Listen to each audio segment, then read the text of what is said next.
Right. We are a global player today, तो वहाँ global brands की भी एक अपनी अहमियत होती है। अगर हम म्यूचुअल फंड इन्वेस्टमेंट की बात करें, how did this industry start in India?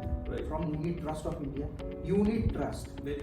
The only thing still today that an investor need to practice is trusting on how much units I am doing. हाँ, जिंदगी है, सभी चीज की शौक है, करना चाहिए, लेकिन वो अपना पोर्टफोलियो की 5-7% तक सीमित रखिए। कि हम दो इंडिविजुअल की नीड्स कभी एक जैसे नहीं मिलती। जो इंफॉर्मेशन है वो आपको जनरलाइज्ड मिल रही है, करेक्ट। क्या वो इंफॉर्मेशन से आपको कुछ फायदा होने वाला है?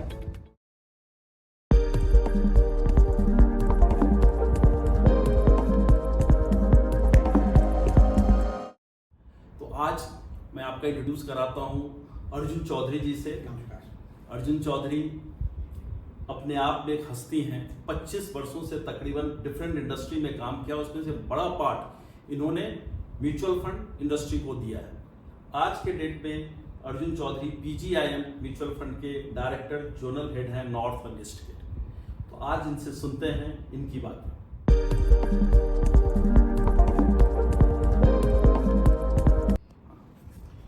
अर्जुन जी, आप पे और हम में एक और सिमिलैरिटी है। जो मैं आपका जब इतिहास देख रहा था, आपके बारे में जब जानकारी मिल रही थी, तो पता चला कि आपने भी अपनी लाइफ की शुरुआत FMCG सेगमेंट से किया। एकदम।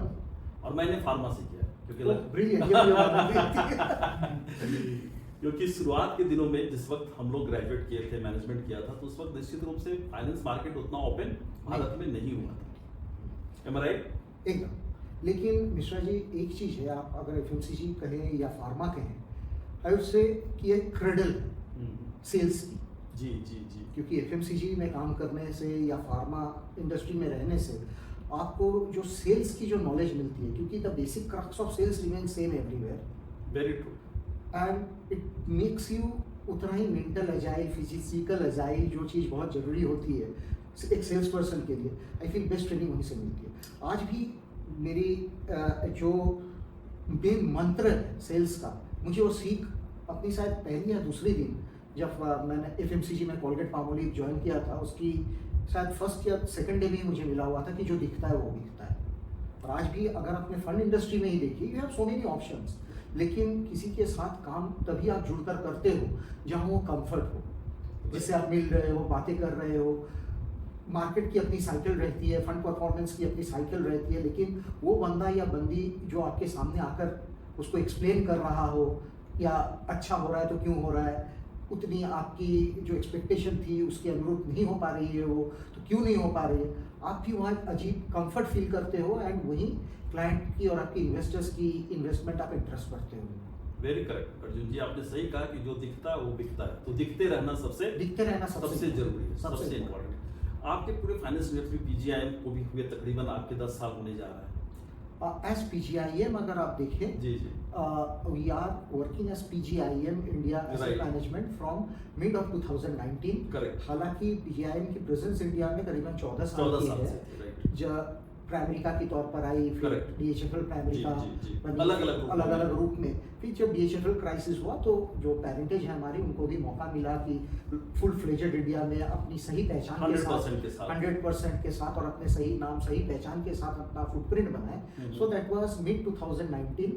तब से हम PGIM के तौर पर काम करते हैं। मैं जस्ट एक चीज जानना चाहूंगा आपसे, क्योंकि भारत, वैसे मैं जान रहा हूँ कि PGIM कितनी बड़ी ब्रांड है। इंटरनेशनली देखें तो आज भी $1.4 ट्रिलियन के आसपास, उससे भी ज़्यादा $1.5 ट्रिलियन के एसेट्स मैनेज करती है। मगर इंडिया पर से अभी कंपैरेटिवली जो बड़े ब्रांड जिसको हम कहते हैं, उसके हिसाब से अभी कंपैरेटिवली थोड़ी मिड साइज में दिखती है, राइट। तो जहाँ SBI, HDFC, ICICI से बड़े ब्रांड्स हैं, वहाँ चूंकि आप डायरेक्टली सेल्स एंड मार्केटिंग में, डिमांड क्रिएट करने में, कहने का मतलब, तो क्या चैलेंजेस आपको फेस करने होते हैं इसमें?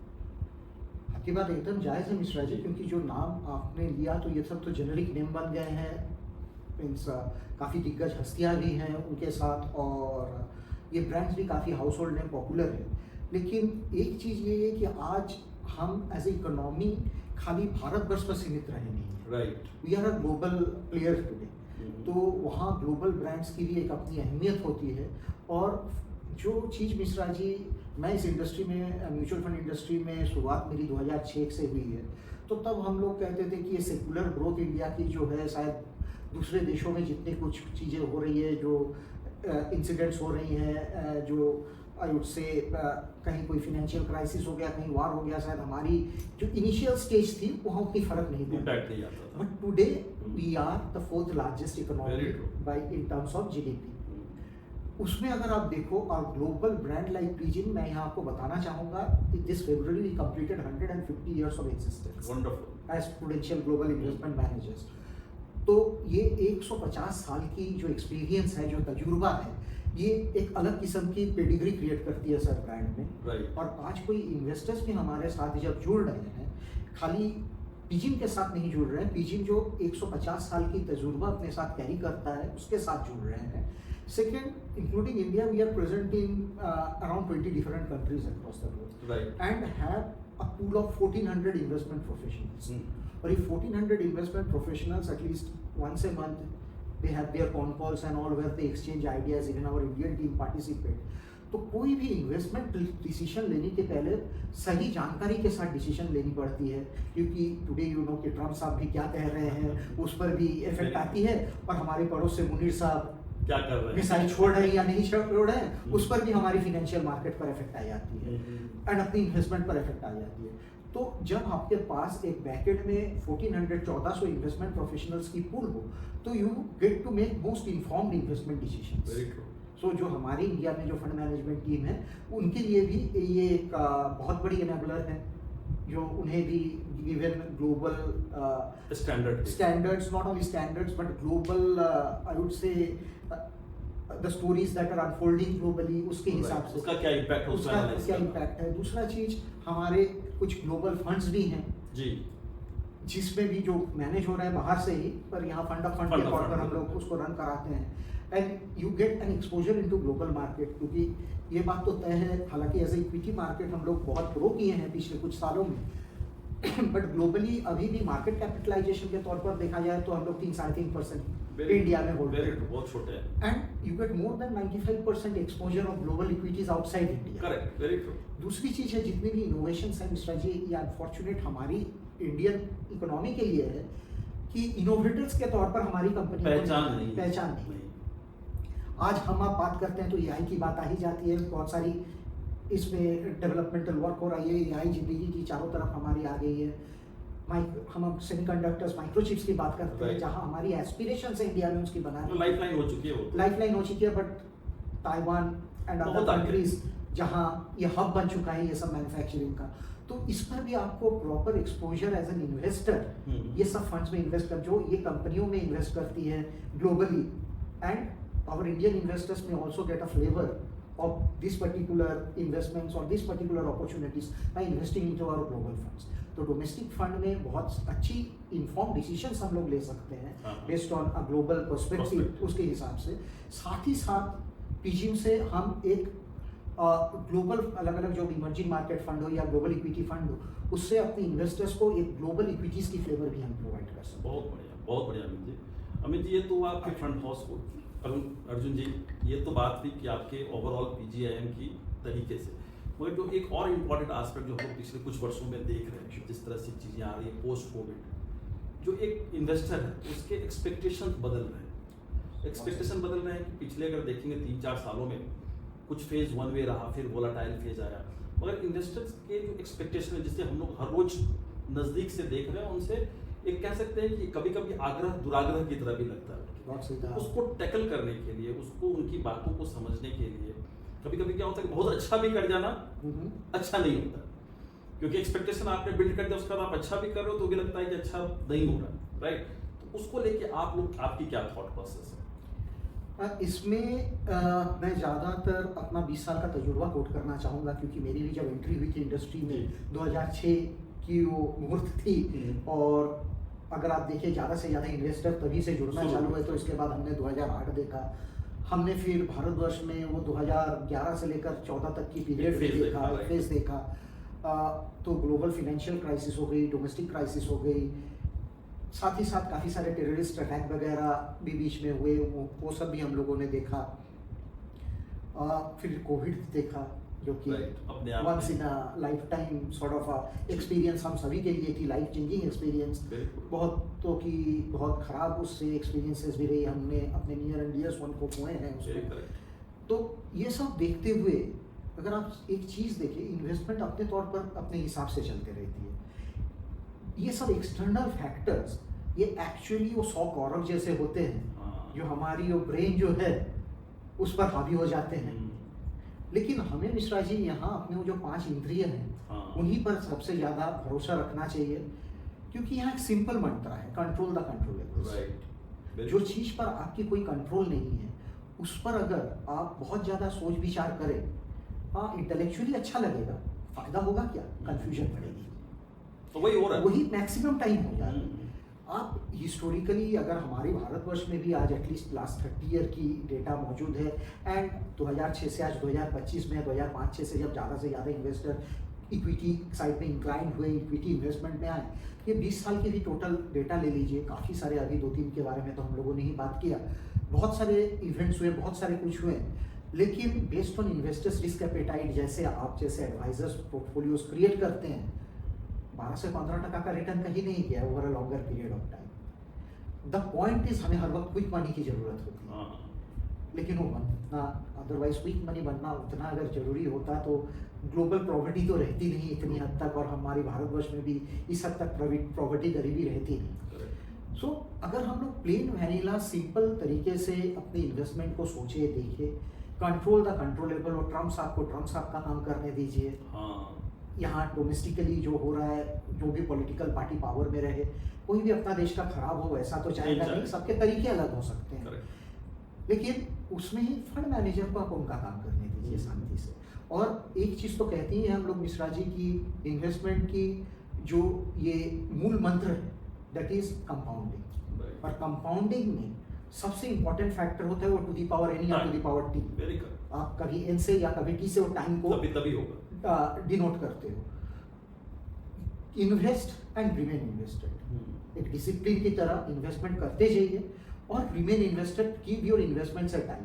अगर आप आज पौधा लगाकर कल उससे फल और परसों उससे कल उससे फूल और परसों उससे फल की अपेक्षा रखते हो तो थोड़ी जाती हो जाती है बेचारे पौधे पर। इसीलिए इन्वेस्टमेंट पर भी अगर आप इन्वेस्ट कर over a longer period of time, क्योंकि जितने भी पीरियड, जैसे अभी भी हम लोग पिछले 2 साल में एक पीरियड से बहुत अच्छी रिटर्न आई, बहुत तगड़ी रिटर्न आई, बहुत सारे नए इन्वेस्टर्स भी लोड हुए आए, लेकिन कोई भी पीरियड में अगर 5 साल बाद जाकर हम लोग देखेंगे या 3 साल बाद जाकर देखेंगे, वो 3 साल 5 साल का रिटर्न वही 12 से 15-17% CAGR based on different fund type and risk appetite and the risk level of those funds, वही होगा। एक चीज ये मैसेज है हर एक इन्वेस्टर्स के लिए, और आप जैसे सीनियर वेटरन्स इस इंडस्ट्री में और अच्छी तरह इन्वेस्टर्स तक पहुंचा सकते हो। The other side of that coin is risk. एक साइड तो रिटर्न है but the other side is risk. बिना एक्स्ट्रा रिस्क की कोई रिटर्न बढ़ती नहीं।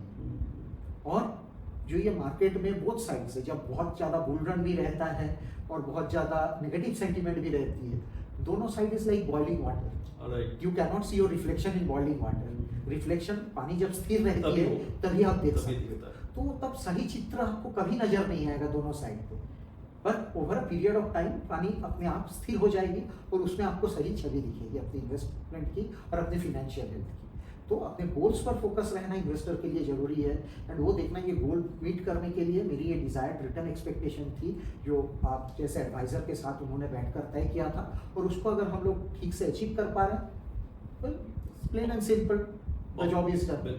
बिल्कुल अर्जुन जी, आप सही कह रहे हैं कि अधिकतर लोग जब आते हैं इन्वेस्टमेंट के लिए तो उनकी सोच यही होती है, लॉन्ग टर्म की बात करते हैं, 5 साल 12 साल 10 साल इस तरह की बातें होती है, मगर इन बिटवीन जब भी थोड़ी लड़खड़ाहट होती है किसी भी वजह से तो वो शॉर्ट मीडियम टर्म की बातें करने लगते हैं। जब वो बार बार ये समझते हैं, उनको समझाने की कोशिश भी करते हैं कि भाई इन्वेस्टमेंट में आपकी दृष्टि बिल्कुल जो कहते हैं ना गरुड़ दृष्टि होनी चाहिए, सर्प दृष्टि चलने वाली नहीं है। गरुड़ दृष्टि से देखेंगे, जब बड़े पर्सपेक्टिव में चीज़ों को देखेंगे तभी बड़ा पैसा बन पाए। मिश्रा जी, जो इसकी एसेंस है हम यही भूल जाते हैं कि ये वोलेटिलिटी अगर ना रहे तो हमें वो बैंक एफडी वाली ही रिटर्न मिलेगी। Very right. ये वोलेटिलिटी के चलते ही ये रिस्क और रिस्क प्रीमियम की जो हम बात करते हैं, that is due to this volatility that is there in the market.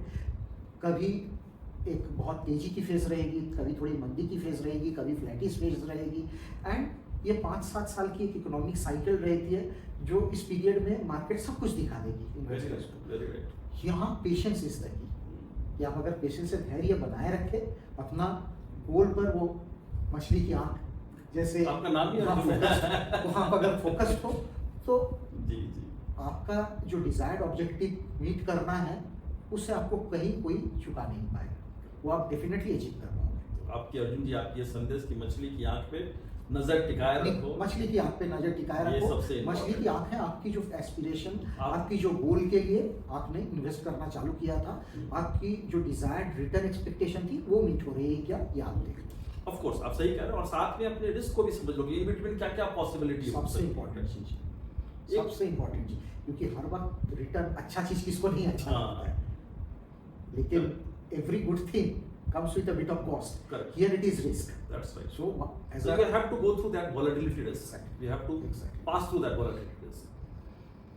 आज के डेट में जब देखें इंफॉर्मेशन का जमाना है, इतनी इंफॉर्मेशन चारों तरफ से आ रही है, चाहे वो इन्वेस्टर हो, चाहे हमारे जैसे डिस्ट्रीब्यूटर्स हो या प्रोफेशनल्स हो, उनके पास इतने सारे इंफॉर्मेशन जब आती है तो कुछ अच्छी इंफॉर्मेशन आती है और कुछ शॉर्टकट वाली इंफॉर्मेशन भी आती है। तो ऐसे समय में as a fund house PGIM और as a veteran of that fund house आप लोग इसको कैसे टैकल करते हैं, खासकर प्रोफेशनल के बीच में, क्योंकि हर इन्वेस्टर से शायद आपकी बात नहीं होती होगी। मिश्रा जी, ये टैकल करना कोई इंस्टीट्यूशन और कोई इंडिविजुअल के लिए तो बहुत ही मुश्किल की बात है, क्योंकि इंफॉर्मेशन और नॉलेज में बहुत फर्क है। राइट। इंफॉर्मेशन अगर पिछले आज के डेट में हॉट टॉपिक है ये जो रिसेंट इंडिया पाकिस्तान, तो नॉर्मल इंफॉर्मेशन के तौर पर तो हम लाहौर रावलपिंडी कहाँ तक पहुँच गए थे, और ब्रेकफास्ट वगैरह करने के लिए तैयारी कर रहे थे हम, बट एक्चुअली वैसे ही है नहीं। आज due to the emergence of social media, different YouTube platforms and all, information फैलना बहुत इजी है, लेकिन इसमें एक बात सबसे जो अहम है समझने लायक, कि दो इंडिविजुअल की नीड्स कभी एक जैसी नहीं मिल रही है। जो इंफॉर्मेशन है वो आपको जनरलाइज्ड मिल रही है, करेक्ट। क्या वो इंफॉर्मेशन से आपको कुछ फायदा होने वाला है, या आप उससे वो जो कहते हो समुद्र मंथन कर वो विषपान करने के बाद तब आप प्यूरिफाई अपने पोर्टफोलियो को उससे कुछ कर पा रहे हो। करेक्ट। वही सबसे बड़ी चीज है। अधिक इंफॉर्मेशन भी बहुत ज्यादा कंफ्यूजन के कारण बनते जा रहे हैं। और एक चीज यही है, और यही एक एडवाइज्ड इन्वेस्टमेंट की फायदा यही है, जब भी इन्वेस्टर को कंफ्यूज लगे, one should reach out to their financial advisors. Right. Because as an investor मैं शायद एक मेडिकल प्रोफेशनल हूँ, या चाहे मैं एक इंजीनियर हूँ, सारा दिन प्रोडक्शन चेन में अपना व्यस्त रहता हूँ, या कोई FMCG सेल्स प्रोफेशनल हूँ, या कोई IT प्रोफेशनल हूँ। मेरी अपनी फील्ड की नॉलेज शायद बहुत डीप है, लेकिन मैं क्वालिफाइड हूँ उसका मतलब तो ये नहीं है कि मैं एकदम हर एक चीज़ में उतना ही क्वालिफाइड हूँ और उसको उतना ही ज़्यादा डिसिफर कर सकता हूँ। जैसे कुछ हो हमारी शरीर में, आजकल सबसे पहले शायद हम गूगल वाला से पूछ लेते हैं, लेकिन उससे तो इन्फॉर्मेशन सही नहीं मिलती है। हम एक डॉक्टर रिकॉग्नाइज एक प्रॉपर क्वालिफाइड डॉक्टर से ही मिलते हैं, उनकी सलाह लेकर अकॉर्डिंगली उनके एडवाइस के in accordance to his advice हम लोग अपने आप को ट्रीट करते हैं। Similarly these particular pieces of information might be good as information, but am I able to decipher it as proper knowledge and being able to take proper informed investment decision?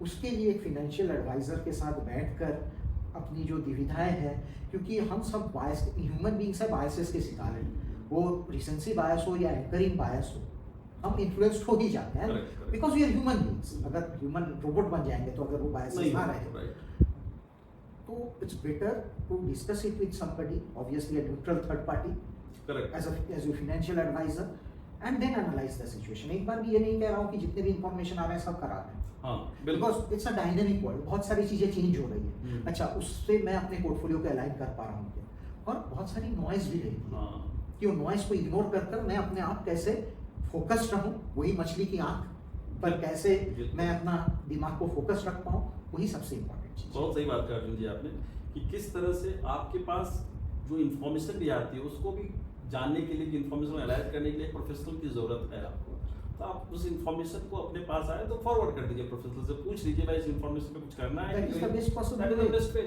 क्योंकि Google में आपको normal जुकाम भी हुआ हो देखोगे तो पहला नजर वो कैंसर पर ही जाता है, it might lead to some incurable sort of a situation, and उस पर हमारी दिमाग क्लाउडेड हो जाती है, हम सही डिसीजन नहीं ले पाते हैं, डर जाते हैं। सेम यहाँ भी चीज हो रही है। सो बेटर सलाह ले लीजिए ना। आप अगर देखो investing in India when it comes to equity investing is not that old. Right, culture तो अभी रिसेंट बनना शुरू हुआ है, बनना चाहिए, अभी बना भी नहीं, मैं तो कहूँगा बनना शुरू हुआ। थोड़ा ये चीज डेविएट कर रहा हूँ, सबसे ज्यादा प्रॉब्लम जिस कारण से होती है सर, अगर आप म्यूचुअल फंड इन्वेस्टमेंट की बात करें, how did this industry start in India? From unit trust of India, unit trust. Very correct. The only thing still today that an investor need to practice is trusting on how much units I am able to acquire. Right, that is the ultimate. That is ultimate, क्योंकि ये सब disconnect वही पैदा होती है हमारे दिमाग में मिश्रा जी, क्योंकि एज ओल्ड इन्वेस्टमेंट हम देखें, लैंड है, गोल्ड है। गोल्ड या लैंड हम लोग कोई एब्सोल्यूट रिटर्न के तरीके से तो कभी खरीदते नहीं है। लैंड एकड़ में खरीदते हैं या कोटा में खरीदते हैं, एकड़ में स्क्वायर फीट में खरीदते हैं, उस हिसाब से। सो वो हमारे पास इतना एकड़ लैंड है गांव में, इतनी स्क्वायर फीट की फ्लैट है हमारी ये पर्टिकुलर शहर में, इतने कट्टा जमीन पर मैंने घर बनाया हुआ है अपना, हम उस हिसाब से सोचते हैं। गोल्ड भी कभी तो कोई कहता नहीं मेरे पास 5 लाख की गोल्ड है, मेरे पास 10 तोला, 50 तोला, 100 तोला इतना गोल्ड है, उस हिसाब से। तो बाकी सब चीजों में हम यूनिट्स के हिसाब से सोचते हैं। जब हमारी इन्वेस्टमेंट की बारी आती है, फाइनेंशियल एसेट्स की बात आ जाती है, तो हम लोग परसेंटेज रिटर्न के तौर पर सोचते रहते हैं। तो हमारी ब्रेन जिस हिसाब से प्रोग्राम है Mishra ji, when it comes to financial asset, हम उसको चैलेंज करते हैं, क्योंकि ब्रेन समझती है यूनिट्स एक्सेप्ट नहीं कर पाती है, तो वहाँ एक्सेप्ट नहीं कर पाती है, तो एक डिस्कनेक्ट बनती रहती है। True true. तो तार सही हिसाब से जब जुड़ती नहीं है, तो वहाँ वो ब्लिंक करते रहती है। Very very correct. तो उस कारण से अगर म्यूचुअल फंड इन्वेस्टमेंट में भी फंड सिलेक्शन प्रोसेस में हम फाइनेंशियल एडवाइजर के साथ, आपके कोई भी क्लाइंट आपके साथ बैठकर गुड 1 to 2 आवर्स स्पेंड करें कि मुझे क्या चाहिए, कैसे फंड्स मुझे सिलेक्शन है, और फिर उसको टाइम दीजिए एंड पीरियोडिक रिव्यू कीजिए, and the focus should be कि मैं ज़्यादा से ज़्यादा कितना यूनिट एक्यूमुलेट कर पा रहा हूँ। Very true. Because unit into NAV is the wealth that we are creating. NAV तो टाइम के साथ, ये अलग से आज बताने की जरूरत नहीं है, पिछले 20 साल 30 साल की इतिहास ले लीजिए, despite all type of events equities are created. And fortunately we are India के उस फेज में हम लोग जा रहे हैं जहाँ की इकोनॉमिक ग्रोथ हमारी लगातार बढ़ती जा रही है, बनी हुई है ग्रोथ। ये सबसे फॉर्चुनेट पार्ट हमारे जी। टुडे हम प्राइड के साथ कह सकते हैं we are the only economy which is growing at 6 to 7% with inflation rate of 4 to 5% या 4 to 6%। तो उस हिसाब से आपकी 12-13% की नॉमिनल जीडीपी ग्रोथ या 10 से 12-13% की नॉमिनल जीडीपी ग्रोथ वंडरफुल आपकी वर्कर, it's not only wonderful, it's the only country in the world where you are growing, and your equity returns are very much connected with this nominal GDP growth that your economy is witnessing. Your currency is very stable. If you see, it's performing better. Previous few months, few years, there will be blips. That's always there. There will always be blips. लेकिन all other parameters being quite stable. So ये चीज अगर देखें, and it's not only stable right now or have been in the past. Right from all independent authority, right from IMF to world bank, किसी की भी projection ले लीजिए, at least अगले 5 से 10 साल तक, for next decade also, nobody is doubting that this 6 to 7% GDP growth rate in India will continue. और हमारी RBI की इन्फ्लेशन टारगेट भी है 4% ±2%, तो 4-5% की एक इन्फ्लेशन हमारे यहाँ बरकरार रहेगी। दोनों को आप ऐड कीजिए तो नॉमिनल GDP मिल जाती है, anything above 10% is very, anything above 10। और फंड में पैसा लगा रहे हैं, वेल रिसर्च पोर्टफोलियो में पैसा लगा रहे हैं, फंड मैनेजर अल्फा से 2-3% उसमें और जुड़ जाएगी। अल्फा अगर क्रिएट करना ही उनका मेन काम है, बेंचमार्क से अल्फा क्रिएट नहीं करेंगे तो फिर उनकी अपनी एग्जिस्टेंस की प्रॉब्लम होगी। ओवरऑल तो उस हिसाब से आप अगर देखें तो 12-14% की रिटर्न तो बरकरार रहेंगी based on the risk appetite of the client. Correct correct. और जी anything else you want to add here? एक ही चीज जो ऐड करना चाहूँगा, और आज के डेट में मैं काफ़ी मिलेनियल से भी काफ़ी सारे सेमिनार्स में वगैरह इंटरेक्ट करते रहता हूँ, people are trying to get to adventurous, right, experimental adventurous बहुत ज़्यादा हो जा रहे हैं। हाँ, जिंदगी है, सभी चीज़ की शौक है, करना चाहिए, बिल्कुल, लेकिन वो अपना पोर्टफोलियो की 5-7% तक सीमित रखिए। हाँ, कि अगर कुछ अनफोर्ड हो जाती है तो मिश्रा जी हैं 1-2 साल में एडिशनल क्रिएट कर दे सकते। काफ़ी सारे केसेस में हम लोग देखते हैं substantial portion of the portfolio high risk product में इन्वेस्ट हो जाती है, every month you are trying to chase highest return, तो वो कर वो कभी नहीं हो सकता। मैंने एक चीज़ कहीं कुछ दिन पहले कहीं सुना पढ़ा नहीं, ये इक्विटी इन्वेस्टमेंट की एक बहुत बड़ी नुस्ख है sir, if you want to create proper wealth out of equity, you'll have to stay invested for around 15 years. If you want to create very quick wealth out of equities, you'll have to stay invested for 25 years. Very true, very true, very true. क्योंकि उसमें सारे examples तो वही दिखते हैं। गलतियां होते रहेंगी, हाँ। नीचे जाते रहेंगी, हाँ। और फिर आप वहीं से फिर शुरुआत करोगे, उसको प्रोलॉन्ग करते रहोगे। Correct. So stay invested, control the controllables, and create a relationship of mutual trust and respect with your financial advisor. Always go for advised investment. Right. तो मैं आज की इस आपके साथ के पॉडकास्ट का एक ही मैसेज लेके चलता हूँ कि हर कोई अपनी गोल पे अर्जुन की आंख की मतलब मछली की आंख तरह अर्जुन की निगाहें होनी चाहिए। एकदम टिका है। और दूसरा कि निश्चित रूप से एक प्रोफेशनल आपके जीवन में रहे तो it will make you your life easy. जो एक्सपेरिमेंट करना है एक छोटे से दायरे में छोटे से चीज़ों पे कर लो, मगर मेजोरिटी ऑफ चीज़ें आपकी निश्चित रूप से किसी न किसी प्रोफेशनल के साथ जुड़ के रहेगी तो आप कंफर्टेबल रहेंगे। सर सचिन तेंदुलकर की क्रिकेटिंग एबिलिटीज हम डाउट करते हैं, कर नहीं सकते। नहीं कर सकते बिल्कुल। But it can be doubted कि रमाकांत आचरेकर के बगैर सचिन तेंदुलकर वन बात है कि या महाभारत की भी बिना स्टोरी बिना कृष्ण की बिना सारथी के होता ही नहीं ना। आज वो गीता की रचना भी नहीं हो पाती, कुछ जो नहीं हमारी होता। धर्म ग्रंथ है, महाभारत को जिसको हम ऊपर लोग कोट किया। करते रहते हैं, और जिससे मैनेजमेंट लेसन्स भी काफी मिलती है, जिंदगी के हर एक चीज में बहुत सारे लेसन्स मिलते रहते Right, हैं। true. सो सारथी की जरूरत है, हर वक्त होती है। So thank you very much Arjun ji. Thank you for so much, coming all Mr. the way and discussing so many nice things. And हम लोग मिलते रहेंगे, इस तरह से बात करते रहेंगे। Meeting you is always a pleasure, and it was my pleasure that I got this opportunity to interact with you today. Thank Look you. forward. Thank you. Mutual fund investments are subject to market risks. Please read the offer document carefully before investing.